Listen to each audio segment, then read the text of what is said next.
Hello everyone, today I'm going to show you how you can recover your lost project if you do not have any recovery file. So we will simulate it on this project in here.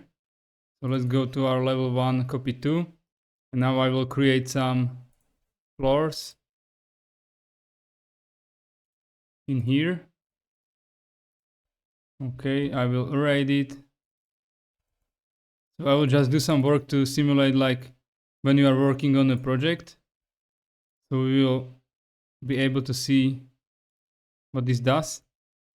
So I have created some walls as well. I will just array them. Okay, I have done it badly, so I will array it again. Okay, and I have done this work, and now let's simulate my Revit crash. So you can see my Revit crashed, and what I need to do now is to find my journal files. You can do this if you copy this path, which I will leave in the description of the video below, into this search bar and hit enter.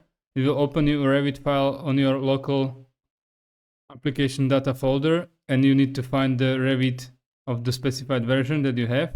And here you will find the journals. And if you will sort them by the date of the change, you will find the last journal that there is. Now what you need to do is just drag and drop the journal file on the icon of the Revit project, and it will automatically open the project, and it will replay all of the things that you have done before it crashed.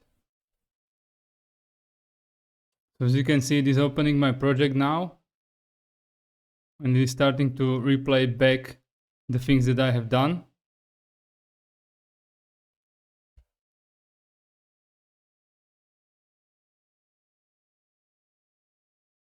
This is pretty cool actually, but you need to be wary about the thing that it is really unstable, and sometimes it works, sometimes it doesn't. And now it ended. I will close this and close this, and you can see that I can now continue on my project, or I can just go and save it. And this way I was able to recover my lost project without any recovery file.